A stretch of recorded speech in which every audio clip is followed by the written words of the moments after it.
Hello, thank you for joining us here at Evercast Weekly, your one-stop shop for all things Evermore.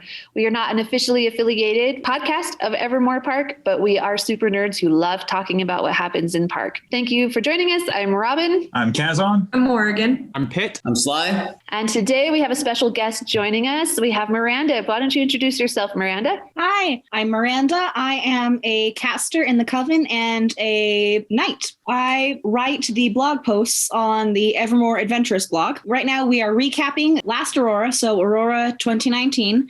So it's going to be a nice refresher course for anyone who wants to know what happened then. I've loved reading it, by the way. Thank you. I was out of the loop a lot that season. All right. Well, thank you, Miranda, for joining us. Let's start with some breaking news. Pitt's got the scoop. Okay. Biggest news of the weekend, of finale night.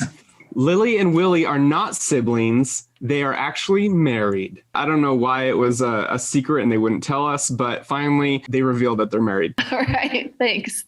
Also, this past week, we had a fabulous New Year's Eve party at Evermore Park. Miranda, tell us what you know about that.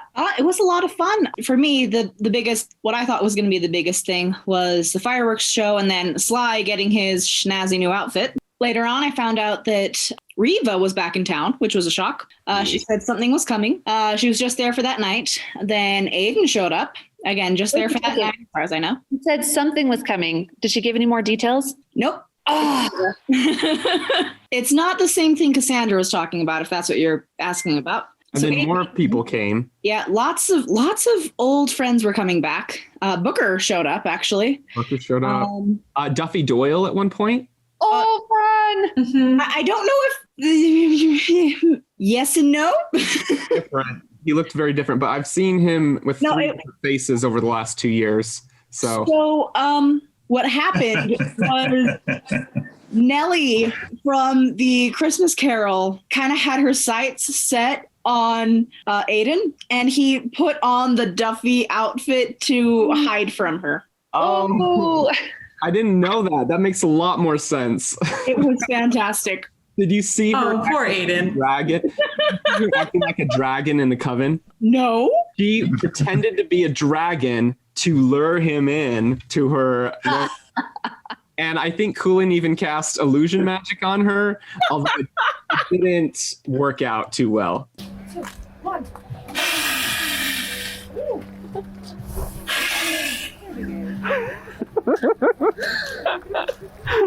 If I had the rest of the night, I could not tell you every single reason why that makes no sense.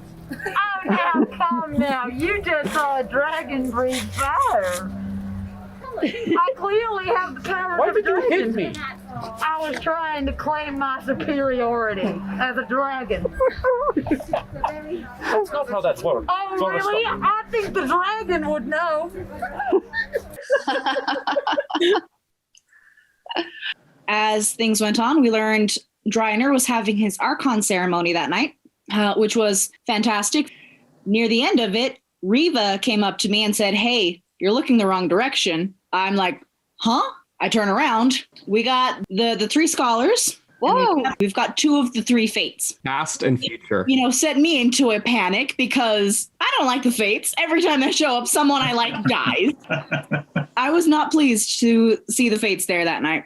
And for those of you that don't know, the higher beings of Evermore that we've discovered so far fall into three categories. The Aeons, which include these scholars and fates, the Archai, who we've been dealing with this whole season, and the Agents, who are just higher beings like Zodi and Reva. The way it was described to me is they are all equal in power, although it seems like the Aeons should be the most powerful because Reva was bowing to the fates. The Fates and the Trips are here, then the Archai, and then Reva and all of them are there as far, because like you were saying, bowing. And I know Cheers, we're calling them uncles. That makes sense. I was really happy to see Princess Ariadne, the Fate of Future. Oh.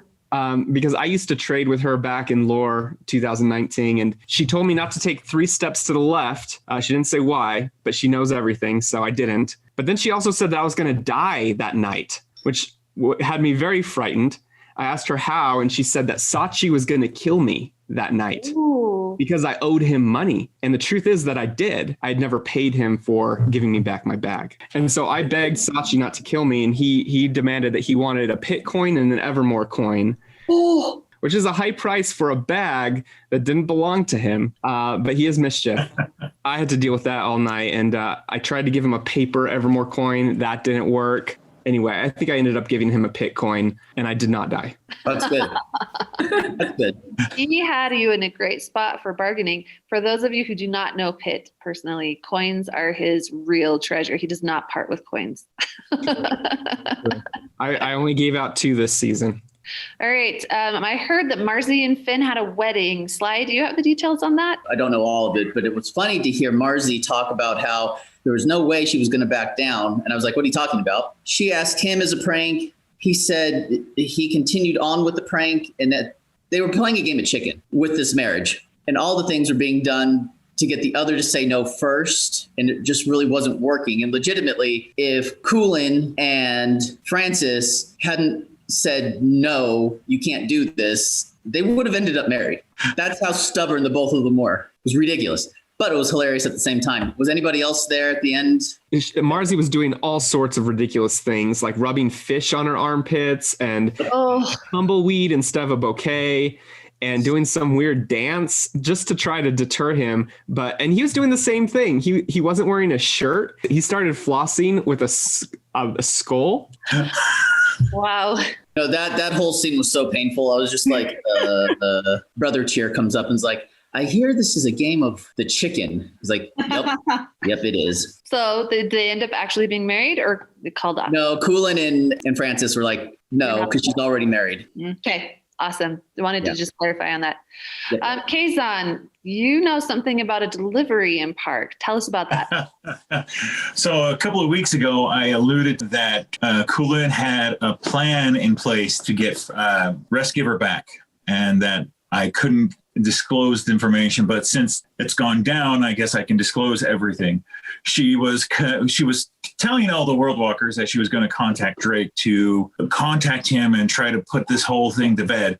But in reality, she wanted to get all of the information on Drake, pictures, the way he walks, the way he talks, so she could put an enchantment on Sykes to make him look like Drake, and so he could go in and get Restgiver. We were planning this, and there was only 3 World Walkers that knew about this plan. We did. I know I didn't tell anybody. I know the other 2 didn't tell anybody else. So we didn't have the problem with the Restgiver with the Black Hearts, where they just told everybody. I come walk into town, I see Madame Daughtry, and I go check in with Cool, and she's like, Madame Daughtry's in town. What the heck are we gonna do? I'm like, oh, that's a problem, because Drake and Madame Daughtry are not engaged, but should be.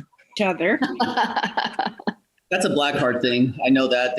They worry about their significant others quite a bit. So. And so she's like, okay, let's get him on the, we'll have Dr. Marsh, because Sykes and Dr. Marsh are courting. We'll have Dr. Marsh play Madame Daughtry. So I went and talked to Drake and Madame Daughtry, got them on the train. We got on the train. We were right there in the middle. As soon as the train got into the tunnel, Coolin worked her magic, swapped them around. And the whole entire train ride, we were giving Drake Sykes tips on how to be Drake. And it was really fun. So when we got back to the station, Coolin had paralyzed with real Drake and Madame Daughtry, and so she telekinesed them back to Dragonhaven. I went with Sykes and Dr. Marsh to the hovel, and the whole way there, he was so stiff. I'm like, okay, relax. You're doing fine. Dr. Marsh, you're doing fine. Then immediately, I'm sure Francis is like, something's not right here, because it wasn't Drake's normal mannerisms. They asked him to do the initiation. We needed to do some more practice with him and maybe a dry run. But so they eventually he told him, okay, I need to take Restgiver to Killian just to make sure that it gets there, because I'm going that way anyways. So Francis gave him the box, and we headed back to the Coven. Little did I know, but Francis was following us the whole way and brought it to Coolin. She's like, oh, Sykes, you got it. Good job. And she's like opens the box, and she's like, again, I think she was more mad about this than the snipe hunt, but to be understood. And Francis is like, are you missing something? You know, that whole smug Francis, that confrontation there was like, okay, we're going to finish this with a drinking contest. That's how it happened. I wondered why they got into this drinking contest. All right, Miranda, tell us about this. You have the scoop here, right? Good heavens. So Titus and Francis come down into the coven to get ready for this drinking contest. And Coolin, in the spirit of fairness, said Francis would get vodka and she would drink Furustian liquor. Oh. Yeah. There was a lot of bravado on both sides. Part of me suspects that Titus was helping Francis somehow, but I have no proof. So the last time I was in Park, so a week ago, I heard Francis making arrangements with Winnie. Francis knew there was going to be a drinking contest between her and Coolin, and she knew Coolin would be having Furustian liquor. And Francis wanted to make sure she would win. So she was asking Winnie to bring in some spirits that were very, very mild. So Francis would essentially not have to worry about the contest. Okay. So basically the two of them got drunk off their rockers. Coolin turned into a mermaid briefly. Apparently, Francis had it made. It cost 600 gold. Oh. And when Coolin passed out for a bit after drinking, she put her in it. And then they dangled a fish over her head and said, Coolin, you're under the sea, wake up. And she woke up and panicked. What? Is this on video anywhere? I'm so sad I missed it. Yeah, after that, they ran around like best friends all night, handing out gold as a prank. So, you know, taking a page out of the Light Elf's book. Did you already mention Francis admitted to stealing Restgiver? I did not, but she did. So I understand Francis won't give it back because Killian has a large bounty on the sword. And so the Blackhearts are not motivated to give it to the Coven. So with the whole Sykes taking the box and trying to get Restgiver back, they did have an arrangement with Lady Grey to pay 5,000 gold to Francis for the sword. So that got called off also because they didn't get the sword. Got it. Kazan, I understand you know more about how the votes ended. Will you tell us about that? So that was a really fun night. That fun part there at the end of the night of finale night when we gathered at Town Square. I have to clarify. Sykes drank a good chunk when he was Drake, so he was drunk all night too. So he was like, "I didn't count. I'm drunk." And while he was getting ready to announce who won, the Mischiefs got up and said, okay, hang on, wait. Some people don't know how to do mischief right. It's not, we don't do it to hurt feelings or hurt people. We're going to withdraw because of what's been going on and people been doing things mischievously but hurting people's feelings. So we're not supposed to be. So they showed that they were bigger Archai, that they would, okay, we're not going to be part of this contest anymore. And after that, Sykes was like, all right, the vote's between cheer and charity. It goes to charity. Like I said before, when we were discussing this in the previous episodes, that's what the spirit of Evermore really is. And that's what we need going forward. That's my 2 cents on that part. Awesome. Well, yay for charity. I'm glad they're sticking around. Morgan, you know something about the Cheers and their former realm, right? Yes. So their world, they thought to be destroyed, that they didn't have a place to go back to, and that they really wanted Evermore to be their home, because if it wasn't, not only did they fall in love with it and with the people there, but if they didn't win the vote, they had no idea where they were going to be able to go unless they just went back to their island, which really wasn't a good place to start growing things. So they were really worried about that. During the finale night, Diodos ended up getting a letter delivered to him by Philip. And apparently it was from the scholars, if I remember right. And he had asked them some questions, and they wrote back to him. And at the very end of the letter of answering his questions, they said, oh, by the way, did you know that your planet is actually called Forest? They said, hey, by the way, did you know that there's been a name change with your planet? And apparently it's still there. It's much, much smaller now because since all the Archai either left or were destroyed, they've somehow found a way to keep a very small part of that planet still alive. Obviously, this was very bittersweet news for Cheer. and he decided to hide it from his sister. Myself and a few other world walkers really tried to convince him that he needed to be honest with his sister and tell Phasme the truth about their planet. And he's finally conceded that he would tell her, but he didn't want to tell her until he knew what the vote was going to be. So the vote came around. Obviously, as we've already said, Charity won, not Cheer. And he finally told his sister that the planet was still there, but he wasn't sure if they would be accepted because they basically left the people to die because they were afraid to die themselves if they stayed. And for those of you that don't know, Farust has been, we've known about Farust since Pyra. We have a few characters from Farust, and it's basically like a steampunk world where it has the core of its planet surrounded with like mechanical rings that everybody lives on. Kind of a cool concept. A steampunk world sounds really cool to me. Yeah. But yeah, so something that kind of hurt a little bit more with this information is we know that that is the planet that Titus is from. And he, obviously being from there, knows the painful history, knows that a lot of people died when the Archai were either destroyed or left. Daidos felt it was only right that he tell Titus exactly where he was from and what planet he used to be the Archai for. Titus took the news as well as we can assume he did, and he was very, very angry and just basically blamed Daidos for all of the deaths and for abandoning them. He had a lot of baggage with his planet being destroyed back in Pyra. That was a real issue with his character arc. Yeah. Eventually, after all of this came to light at the end of the vote, the Cheers decided that they would go back, and whether they were received or not, they were at least going to try again. And Titus came to see them and basically just said his piece, said that he was angry and that he couldn't forgive them. But when they said that they were going to go back and that they promised that no matter what happened to the planet, if they were accepted as Archai again, they would stay. And if the same thing did happen and the planet did get destroyed, they would go down with it. And Titus said that he couldn't forgive them, but that he was grateful they were willing to try again. Thank you for sharing that.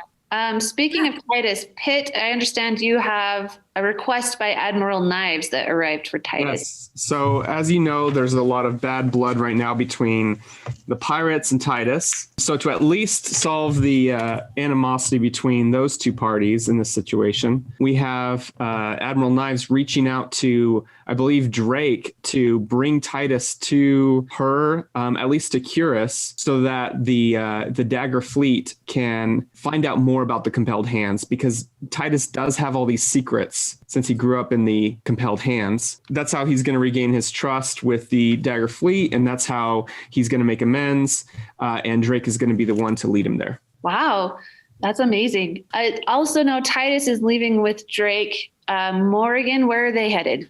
So they are headed back into the Endless Sea. Titus did say at one point that he is very surprised that Drake is lucky enough to have survived this long in the Endless Sea without a navigator. So he is going with him to be that navigator. As far as I know, I think, if I remember right, he said he was headed to Mythos. That's what I heard. Yeah. Oh my gosh. Yes. So an oldie but goodie friend, Arya, happened to be talking to Drake, and he just drops this little bomb that they had seen Vale and Nightshade, or that Drake had seen Vale and Nightshade. Wait, what? Yep. Mm-hmm. So we know they're alive. Not quite made it to Mythos yet. Fun stuff. So hopefully we'll hear something about what they've been up to eventually. Yay. To go with the Titus and Drake in the Endless Sea, Drake actually went to Admiral Knives to petition for Titus to be exonerated from his crimes. Drake also got a ship from Admiral Knives, but he's going to basically be having a new Blackheart charter wandering the Endless Sea. Cool. That sounds fun. Thank you for sharing that. I also hear there's some news about Ozzy. Miranda, tell us what you know about that. So just as a bit of a recap, Ozzy had been brought back into town thanks to Lady Grey in order to settle his affairs in Evermore before he is taken back to London to be executed. With Saturday being the finale night, his time was up. He had meant to go to the Coven and contact Ro through divination, but just with everything going on that night, it didn't happen. So instead, he wrote her a letter that he gave to Philip to deliver to Ro if and when the Auroran portal opens. He said his goodbyes, and he's gone. For those who are not familiar with this character, Ro is a character from Aurora last year that Ozzy ended up adopting. And so they're family. Thank you, Miranda, for that update. All right, Sly, you have some updates for us about your cool cloak. Tell us all about it. Well, okay. So that New Year's Eve, Driner happened to be in town. Stinker decides to show me up. The coolest thing ever, though, is that he had made Archon. And we had learned at that moment that Sykes had also made Archon. So we had our first Archon Cunning Ranger, Archon Skill Ranger. And Wait, so Sykes was ranking up in the Rangers? How did I miss that? Oh, he's been doing that. He was the first Skill Paragon. Yeah, I got to help him find Drake. It took like 5 months. That was glorious. Anyways, so the point is, the ceremony to become an Archon was done for Driner, and promises, blah, blah, blah, blah, blah. But the cool part was when he was finally done with all the promises, he goes up to the range, and a Stealth Ranger, a Cunning Ranger, him, and then a Skill Ranger all shot at the target. It's kind of like a unifying show of camaraderie. And so Derek, myself, got to be on either side of Driner as he shot, and we were shooting over Heron's shoulder as a sign of a trust. And it was a really amazing moment because after that, just out of the three of them, Skill, Cunning, and Stealth, it's the Stealth that got the better shot. The world is going to know that. Sorry, guys. But anyways, the point here is he, by the end of the night, had received a sword that Bela had held on for him and was to be given to him at a moment like this. And so Father's sword, dagger that I believe was from Nightshade, and a bow that he crafted himself. He is now an Archon Ranger with full regalia. He's come a long way from the elf that had to go into a fight with the table leg.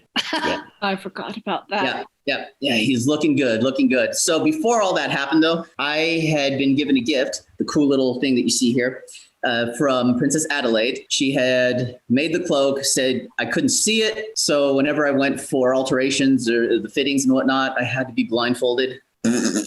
And she made me put on a blindfold while she was putting it on. But it was a fantastic moment for me, as it has been a year in the making to become Archon for me. And so, yeah, I got that night, and it was glorious. Every time someone said, "That's a great cloak," I was like, "Yes, she made it." I didn't make it. The clasp is a pit plum medallion wrapped in a nice little leather. Oh, the Everguard medallion? Yes, and a leather wrapping by Robin's husband. And so the whole cloak was all handcrafted stuff. So, yeah. So I was walking around. I had heard about Drake not talking the way he should. Freaked me out because Alice comes walking up and says, "Oh," in her voice, in her chipper voice, "Have you heard that Cassandra was talking about doppelgangers? And if anyone's not acting themselves, you should probably say something." I was like, "Huh!" Ran. But that's not what she in fact said. It was something a little bit more ominous. She had a dream. Now I can't remember word for word, but basically it kind of to the effect where there was some kind of confrontation and Evermore was lined up to fight it or confront it. And she looks to her left and she looks to her right, and the faces on these people were not recognizable, kind of like, well, this, as opposed to, just she sees the people, but no face. And her interpretation was something to the effect of, it was as if she didn't know those around her, didn't know their hearts, and it kind of worried her. So that was kind of freaky. So put that aside. That's not creepy at all. Yeah, not at all. And then another thing had occurred where somebody used a Wolf of Winter medallion, and she used divination to kind of see what was going on, because there had been dreams of drums and the same drums that were used when the wolves came the first time. And she was hearing it throughout the night as well. Yeah, see, so first it was dreams, but then other Evermorians and her heard it that night. And so when she used the medallion, she said there's people coming, but she also got the sense of great loss. And that I was like, yep, we had 12 wolves. Somebody took her to go see Ulfdraut's drum that is in the tent.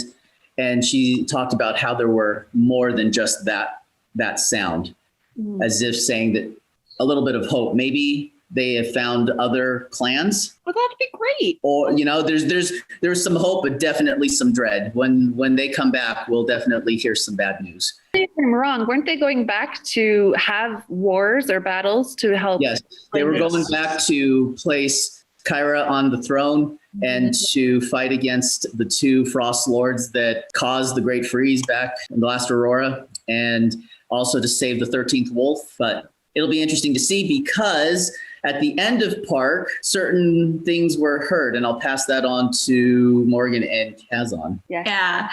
This makes me so happy. So the portal was closing. We almost all of us had walked through, and they had closed the gates. And we're all chit-chatting, talking about the season finale. And suddenly we hear howling from the other side of the gate. And we all kind of stop and stare and kind of look at each other. And then it dies down and we all kind of start to laugh and we're kind of excited. And then we all howled back. I think we can all assume that that's foreshadowing for this upcoming season, but it just makes me very happy. It was a really good touch. That was really neat. Or the actors just messing with us for the fun of it. Yeah. Yeah, that too. Well, Chance would never do that to us. He would never mess with us that way. Never. It's not like that man breaks our hearts every single season. Hey, That means he's doing his job very well. It was funny because someone was like, no one died this season. I was like, well, but yeah, for the most part, it was a death-free season. And someone was like, it's the Hallmark season. And I looked at her like, yeah, how many of those have we had? All right. But he's right. This is the calm before the storm. So Yeah. It was a great season. Thank you for everything, Evermore Park. This has been a great season. I am really excited for Winterloom. That is their title for this next season, is Winterloom. Thank you so much for joining us this week at Evercast Weekly. If you have any questions or comments, suggestions, you may reach us at evercastweekly@gmail.com. See you next week. this is not being recorded, right? No, it's not. War, death, loss, all of that. Wait a second. That doesn't make any sense. They love them. They love you. Just bloop. Bloop. Quick pause. I heard somebody's monitor beep with a notification. Check your windows. Make sure everything's closed. That makes a sound. Yeah, I'm hearing. Edit that out. I'm struggling tonight. That's all right. Pitt works his magic and edits it all and makes it look. You got it. I'll make you look real good. We can say anything and have him. Oh, now he's recording. Now we're recording. Dang it. We can't talk bad about Pitt now. Oh, what do you mean you can't? Dude, I absolutely love how dark this cloak makes my face look. Yeah, you're like a black hole there. You're like, I want to start A talking shadow. about you need two little lights shining out. Ooh, like the Jawa eyes, right? Oh, my eyes. Say hi. The kitty. Kitty. No. No. Robin gets revenge on Sly. I get a pick on. Ooh, and you're an expert at regaining trust, right? Not yet. I'm trying. Rule number 1, don't be a. I can't confirm or deny. You guys are amazing. No, you. No, you.